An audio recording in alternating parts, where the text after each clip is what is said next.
itong video na to para sa katulad kong mga mommy na nagsastruggle sa stress eating na talaga namang napakahirap labanan. Kailangan talaga ng disiplina sa sarili para malabanan mo yung pagkatakaw mo sa pagkain.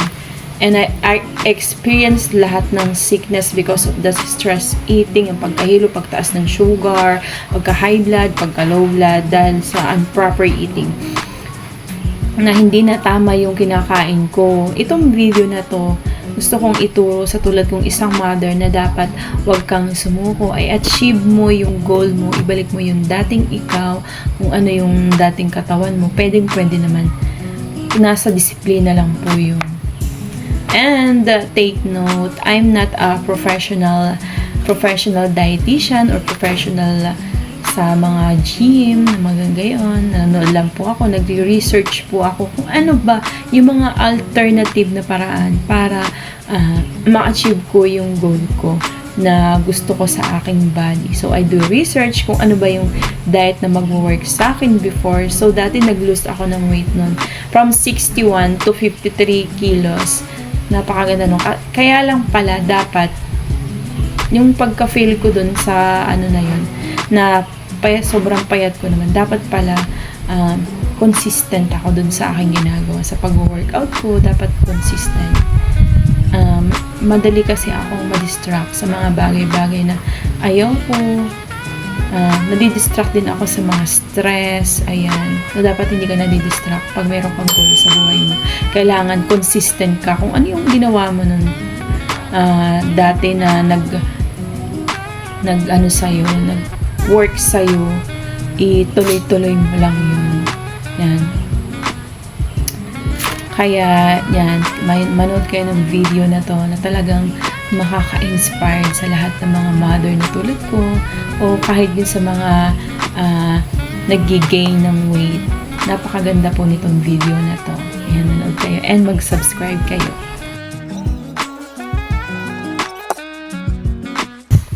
So, ayan, hello! Salamat po sa inyong panunood. So, ito pong video na to ay naglalaman kung paano ako magbawas ng timbang o mag-lose weight sa loob ng 10 araw. So, bago kong gawin ang video na to, ay inisip ko muna kung mabuti kaya ito, kung kaya ko ba, kasi napakahirap talaga kung makakaya. Lagi na lang ako nagsisimula sa pagpapay, pero lagi na lang akong fail. Yung tipong nag-overeating na ako, na minsan sinasabi ko na sa live ko na food is life, which is wrong. Kailangan pumili ka ng kakainin mo kasi ang pagkain talaga ay maganda sa ating katawan kung maganda rin ang ating kinakain o pinapasok sa ating katawan. Sabi nga ay, Time to fix my posture plus neck kung hump ano plus double yung chin pinasok plus mo get sa slim katawan back. mo, magiging ganun ka din. So yun, pero minsan naisip ko, anong mangyayari kung hindi na healthy yung kinakain ko? Kulang na ako sa exercise, nagkakaroon ako ng stressed eating, yung tipong mayat-maya nagkikrave sa mga pagkain na matatamis, hanggang sa nagbo-bloated na yung tiyan ko. Kumakain na ako ng mga unhealthy foods like chips, cake, chocolates, donuts, at mahilig pa akong kumain sa mga fast food na dati naman ay napipigilan ko. So, may nagsabi sa akin na, CS mom ka, hindi na kayang ibalik yung katawan mo. So, I do research. Nag-research ako sa YouTube, sa Google, kung kaya bang ibalik yung dati mong katawan, kung kaya bang mag-lose ka ng weight ng ganito, halimbawa from 58 to 50. Ayan. So, napanood ko si Grow with Joe, na talaga siyang CS ma'am, malaki yung tiyan niya, bloated, kita yung kanyang hiwa dito sa tiyan. Doon ko nalaman na hindi naman masamang magkaroon ka ng goal sa sarili mo, mag-invest ka sa sarili mo na kaya mo yun, na magagawa mo yun. And isa pa, so ang title ng diet nito is Lower Belly Transformation for section transformation at age 34. So, nagsimula akong ma-CS is 20, then dalawa po yung anak ko, na-CS pa ako ng 26 years old ako. So, dalawang hiwa po na talaga namang hindi ka makakapag-workout nun. Ayan. So, nag-gain talaga ako ng weight nun. 65 kilos. From 65 kilos, super hirap talagang magpapayat. Pero, nagawa ko naman yun. Around, after 4 years, nagawa ko magpapayat. Nagbalik yung aking 55 kilos. Ayan. At syempre, nung mga dalaga pa tayo, ay mahirap talagang maibalik yun. Pero, kung ikaw naman ay desidido, maibabalik mo yun. So, ngayon yung video na to, ipapakita ko sa inyo kung paano ko maa-achieve ang dream body ko. So, ang pinakang magandang aral sa video na to ay gawin mong inspirasyon, motivation, yung mga nang babash sa'yo, yung mga nag-criticize sa'yo. Hindi ka dapat makontento kung ano yung nakikita mo na minsan sasabihin mo sa sarili mo, ayos lang yan kasi ganito yung katawan ko. Dapat may dream tayo. Yung dating dream ko na sana, alam mo na, yung mga, nung past na mga bata pa tayo, ngayon iba na yung dream ko as a mom, na mag-lose ng weight, na magkaroon ka ng goal, para ma-achieve mo yung healthy body, not mataba, mas healthy, at least healthy na katawan. Walang sakit, hindi mataas ang sugar, hindi nahihilo. So, ang sabi nga ng iba, bakit nagawa nila? Bakit ako hindi? Sabi nga, kung kaya ko mag-lose ng weight, ma-achieve ko din yun. Kaya ko. So, naging dependent ako dati na pampapayat na iniinom ko, na akala ko papayat ako pag walang exercise, na akala ko ay kaya ko nang i-achieve yung dream body na yun sa pamamagitan ng mga iniinom na pampapayat. So, hindi pala. Kailangan i-mix mo siya ng exercise, proper diet, water intakes, yan. Kahit di naman ako siguro mag-exercise, inisip ko na, wow, hindi na ako mag-exercise, kaya nagkaan ako ng only rice. Akala ko madadala nun yun, pero hindi pala, which is wrong. Yung dumating yung time na everyday, nagiinom ka ng alak, which is wrong. Kasi much more na trigger yung katawan mo para lagi kang magutom, kasi yung alak din ang nag-upor sa'yo para lagi kang magutom.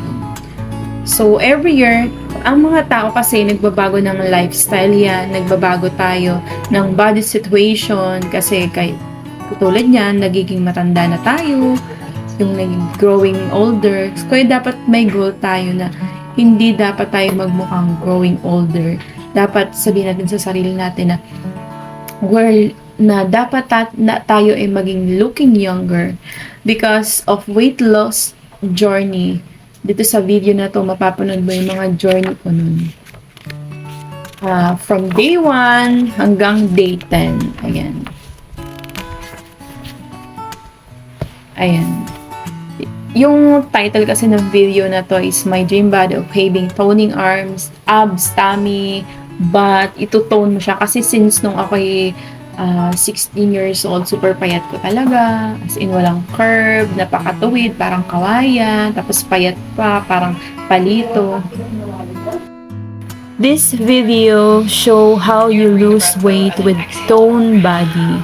Kasi nga, nun dati nga, para akong kawayan nun, walang shape ang body natin. So, itong video na to, isi-show natin kung paano mag-lose ng weight at paano magkaroon ng toned body. May kasama siyang exercise at proper diet. May oras yung kain niya at inom ng tubig. And pansin nyo, bawat kain at inom may oras para malaman natin kung gaano kaimportante ang tubig at mga gulay puta sa ating diet.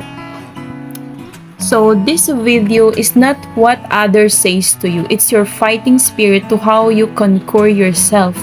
Huwag mong isipin ang sasabihin ng ibang tao. Sabi nga ang maniwala sa sabi-sabi ay walang bait sa sarili. Pakinggan mo kung ano yung nasa puso mo. Gawin mo kung ano yung makakabuti sa'yo. Trust in yourself. Tiwala sa sarili. Fail o pagkabigo ay hindi hadlang para ito'y dapat maging weapon natin para ituloy natin ang sinimulan. And I give you 6 steps para magkaroon ka ng tiwala sa sarili. First, magpakatotoo ka. Mahirap maging plastic, huwag mong itago kung ano ka. Huwag kang ma-insecure sa iba dahil alam mo sa sarili mo kung ano yung makakabuti para sa'yo. Second, mag-set ka ng goal. Yung sa tulad nga ng nasabi ko later, na ma-achieve mo yung dream body mo, hindi man ito agad-agad na nakikita ang result, at least nagawa mo to ng step by step, yung slowly lang, hindi mo agad makukuha yung goal mo, pagdali-dali ka. Yan. And third, maging mabait ka sa sarili mo.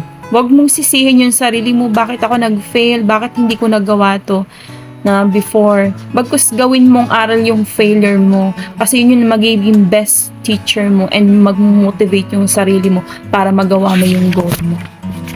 And next is number 4, hanapin mo yung tunay mong lakas. Ipakita mo yung talent mo kung ano ka dati. Huwag mong itatago kung saan ka magaling. Pagyamanin mo yung.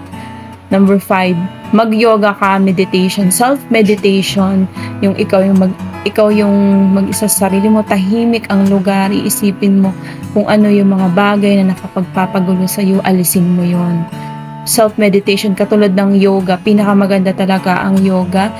Natatanggal nito yung mga pain relief sa ating katawan, like po dito sa aking kaliwang kanang tiyan, yan, nawala yan because of yoga. Napakaganda po niya. May stretch po lahat yung stress mo, matatanggal yung stress mo. And pinakang importante talaga yung number 6. Dapat totoo yung decision mo. Dapat may self-discipline ka sa decision mo para sa sarili mo. Huwag mong hayaang diktahan ka ng iba, at higit sa lahat, trust God. Always pray na kaya mo yun. Kaya mong gawin yung mga goal mo sa buhay, kung ano man yun. And like me, my goal is to achieve my dream body. Bukod yun, may mga iba pang dream. Yan. So sana makatulong yung video na to. It's not only help me a lot, but also you guys. Sana makatulong ako, lalo na sa tulad kong mga mami na at nakakaranas sa mga naranasan ko, na sabihin ko sa inyo, kaya niyo yan, you can do it, and always pray to God. Yan. And sana po wag malilimutang mag-subscribe sa aking channel. I-follow nyo rin po ako sa aking Facebook, nakalink po dyan sa baba, Instagram and TikTok for more video na gagawin ko. And thank you!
thank you for watching from first to the end, from day 1 to day 10. And sana mayroon po kayong natutunan sa aking videos.